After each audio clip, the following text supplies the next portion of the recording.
Hello everybody, good day everyone. Today magluluto ako ng butter garlic shrimp. Kahalian ko ito guys. Ito ginisa ko na yung bawang. Toasted ko na yung bawang ko. Sarap. Ayan na ito. Saka ilagay ko na yung shrimp. Ito kalahati lang ito ng yan. Halo ito na para sa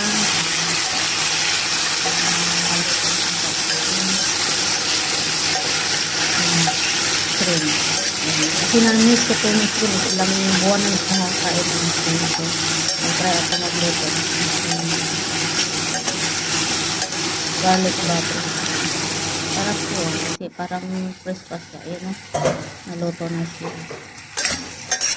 Haluin ko. Sarap tingnan o. Gusto ko ng ganito lang. Hindi ko nilagyan na siya ng fry. Ganyan lang. Wala nang ibang halo. At saka yan. Gusto ko yung sabaw niya sa butter. Ilagay sa kanin. Yan. So, ready to eat na to. Luto na siya. So, ito na. Kakain na ako. Ito.